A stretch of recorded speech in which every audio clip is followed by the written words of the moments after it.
Il se peut que si les prédictions du ministère de la Santé sont exactes, nous n'aurons pas suffisamment de matériel.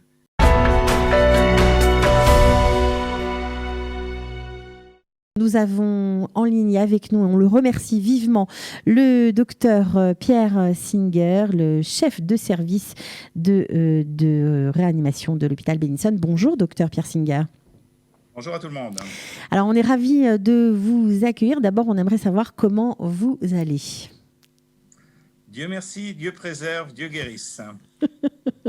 Voilà, alors on sait qu'à Bellinson, vous n'avez pas de malade de coronavirus, mais vous êtes couplé, on va dire, vous allez mieux nous expliquer ça, avec l'hôpital à Charonne qui, lui, accueille tous les malades du coronavirus.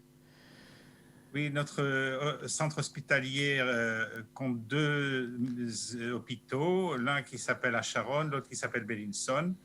L'hôpital a décidé de restructurer l'hôpital à Charonne complètement en hôpital pour Corona.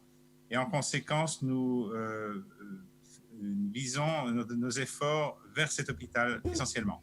Donc, en conséquence, une grande partie de mon équipe participe à l'effort de soigner les malades Corona. Il y a à l'hôpital à Charonne une potentialité de 40 lits de réanimation. Pour le moment, 11 sont occupés. C'est-à-dire qu'il reste encore des lits vacants. Ça paraît fou parce qu'on a l'impression que tous les services sont surchargés. Ce n'est pas le cas? Les services sont surchargés puisque mon service à Bellinson est plein. Donc, ce sont des lits qui ont été rajoutés dans tout le système puisqu'on a eu le temps de s'organiser pour créer des lits supplémentaires. À l'heure actuelle, l'hôpital Bellinson a préparé un autre département qui est prêt à assumer la vague supplémentaire si elle arrive. Et il y a 35 lits qui sont prêts, dont 12 lits de réanimation.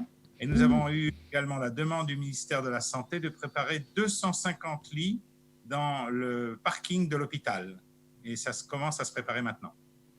Ça commence à se préparer. Alors, on parle beaucoup du problème des ventilateurs. Est-ce que c'est un problème dont vous souffrez ou est-ce que vous souffrez plutôt d'autres choses dans votre service ?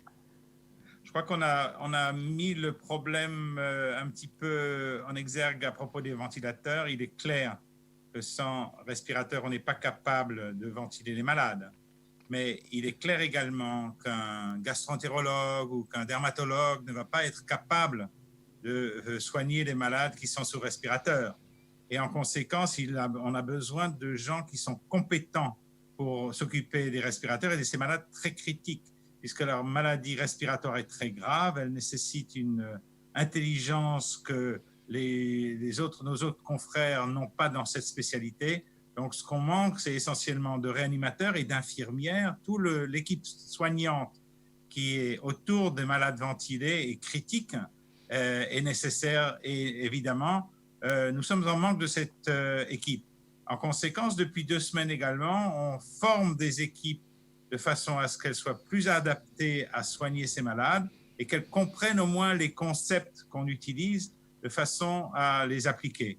Un des traitements les plus fréquents qu'on voit à travers le monde et qu'on emploie ici également est là de positionner le malade sur le ventre parce que sa capacité d'oxygéner et de ventiler est meilleure dans ces conditions.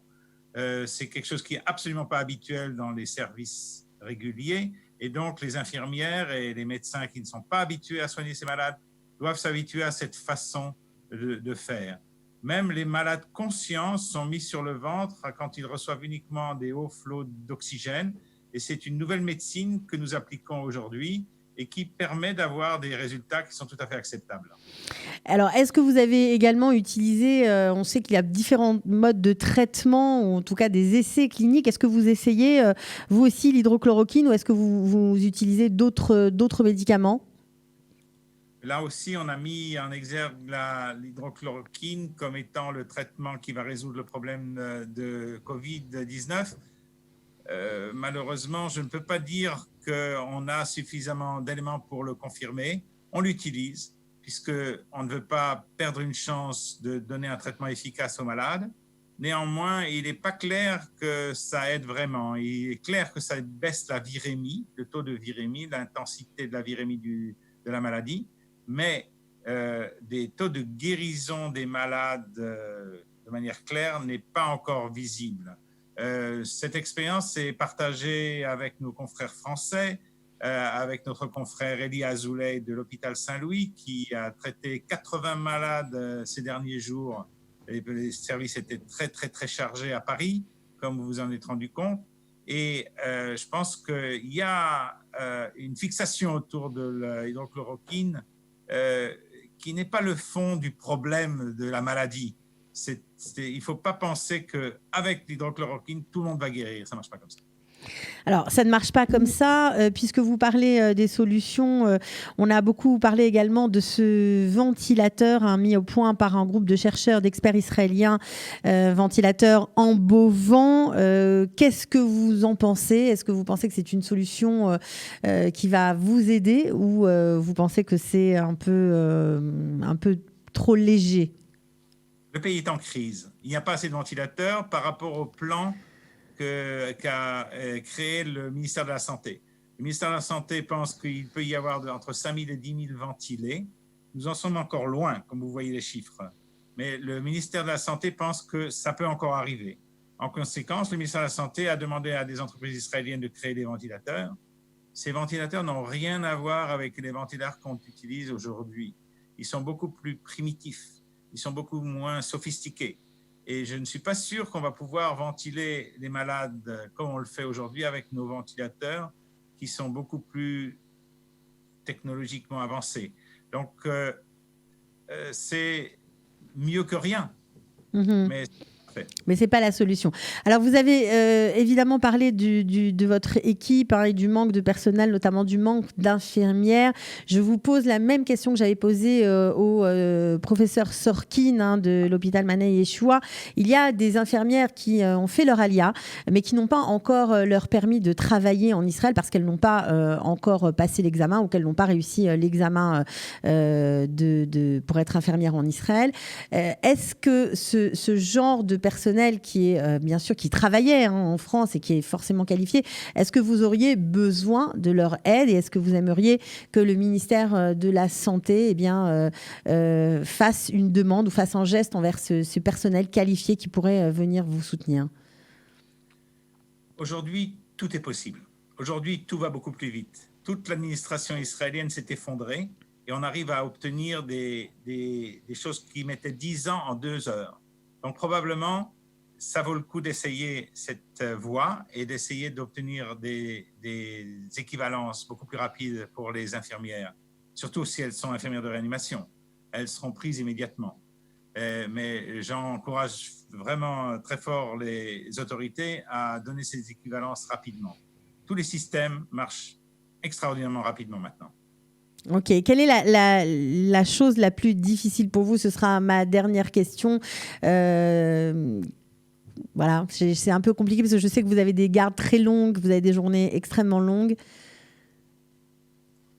Mon équipe a un moral vraiment... D'enfer ? D'enfer, absolument, d'enfer, c'est le cas de le dire. Et ce qu'ils rencontrent, ils ne l'ont jamais rencontré avant. Et ils rentrent dans des zones complètement... chaotique et compliqué, et cette façon de soigner n'est pas la leur. Ils ne sont pas dans une zone sûre. Ils sont surtout exposés à attraper le virus. Et je pense que c'est ça la plus grande difficulté qu'on a. On a vu les statistiques qui ont été publiées encore hier. Il y a plus de 240 médecins qui sont morts du virus à travers le monde. Donc c'est quelque chose qui menace les équipes soignantes de manière complètement tangible. Et nous avons besoin de protection de façon à ce qu'on puisse faire notre travail comme il faut. Cette protection, pour le moment, elle est assurée.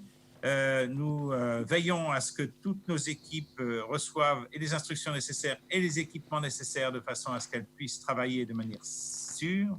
C'est probablement la chose la plus importante, mais c'est clair qu'il se peut que si les prédictions du ministère de la Santé sont exactes, nous n'aurons pas suffisamment de matériel. Je sais qu'aux États-Unis, on ne change plus de blouse, les gants sont aussi en restriction.